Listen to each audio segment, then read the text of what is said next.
Pois bem, em relação a essa discussão toda, alguns pesquisadores da época, alguns renomados pesquisadores da época, naturalistas, e outros físicos e outros filósofos da época também eram adeptos da biogênese, como René Descartes, o próprio Aristóteles, um pouco mais antigo, Isaac Newton. Então, pessoas que acreditavam que alguns seres vivos poderiam surgir, obviamente, da matéria inanimada. Essa discussão, ela perdura por muito tempo.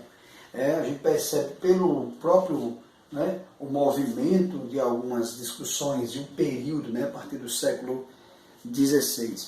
É interessante ressaltar que nessa discussão sobre a biogênese, a criação de novos organismos a partir da matéria inanimada, ela ganha força em alguns momentos, tá? Perde também força em outros, por conta da disputa de uma vertente contrária a ela, que é a teoria da biogênese.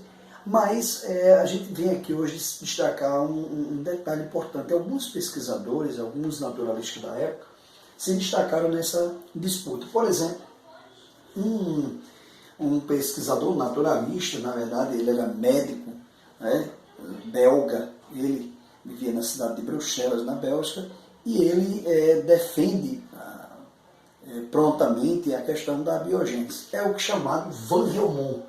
O Van Helmont, o nome dele completo, Jean-Baptiste Van Helmont, que viveu neste período, entre 1577 e 1644, e esse pesquisador, esse naturalista, esse médico, ele defende piamente que alguns seres vivos podem nascer da matéria inanimada. E é interessante que ele elabora um curioso, chamativo, extraordinário método para produzir ratos. Ele assegura que a situação criada, colocando-se camisas sujas, roupas sujas, num canto escuro e sossegado, pouco iluminado, e em seguida colocando sobre ele, sobre esse material, grãos de trigo, grãos de trigo e até mesmo o farelo de trigo, a parte processada do grão, sobre esse material, em aproximadamente 21 dias, surgiriam ratos. Ele afirma que surgirão ratos aproximadamente 21 dias depois. O Van Helmont ele desconsidera totalmente que o odor causado pela presença de bactérias do suor da pessoa que usou as roupas, durante 21 dias sem essas roupas serem lavadas, um material orgânico como o trigo colocado ali sobre essas roupas, poderia, por um fato simples, o processo de decomposição desse material exala um odor, geralmente odor fétido, que chama a atenção de alguns insetos, incluindo também alguns roedores com um faro bem aguçado, como é a questão dos roedores, os ratos, poderiam ali ser atraídos e passar, inclusive, a conviver alguns dias sobre esse material. Então, o Van Helmont ele desconsidera literalmente este fato, mas ele defende, e as pessoas não tinham como provar o contrário. Sendo assim, obviamente, há uma discussão a ser feita. Então, surge ao longo do tempo também alguns pesquisadores que podem discutir, bater de frente com essa perspectiva da biogênese. E um desses pesquisadores, um desses estudiosos da época, foi o Francesco Redi, um italiano também, italiano, que, à época, a maioria das pessoas, quando encontravam um cadáver em decomposição, observava sobre o cadáver larvas. Em algumas regiões do Brasil, o Nordeste brasileiro, por exemplo, chama aquelas larvas, principalmente a partir de moscas varejeiras, a larva do processo vital, no processo de ciclo de vida das moscas, de tapuru. Você que assiste essa aula, porventura, já pode ter escutado essa palavra aí, tapuru. Em algumas outras regiões são chamadas apenas de larvas varejeiras.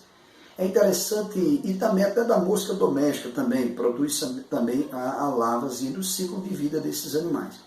E a maioria das pessoas à época acreditavam que essas larvas que se depositavam sobre os corpos em decomposição surgiriam, obviamente, do próprio material em decomposição do corpo daquele indivíduo que faleceu.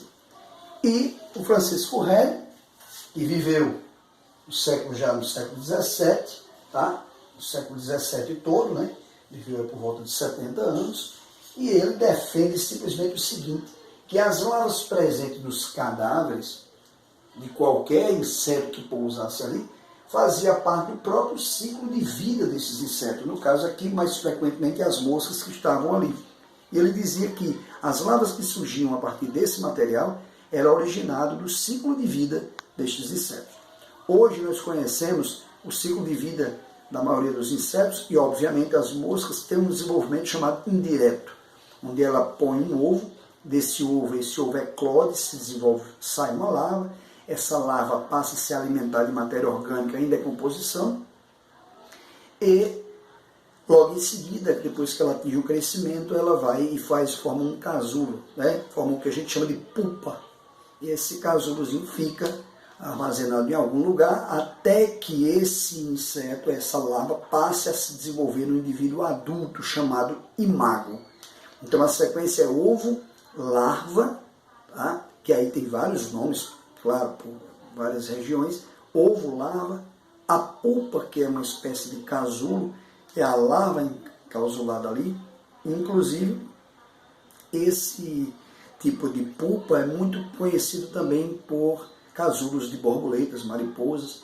Então depois esse casulo é aberto, quebrado, porque o inseto em desenvolvimento já chegou no seu maior grau de desenvolvimento, que é o que a gente chama de inseto adulto ou imago.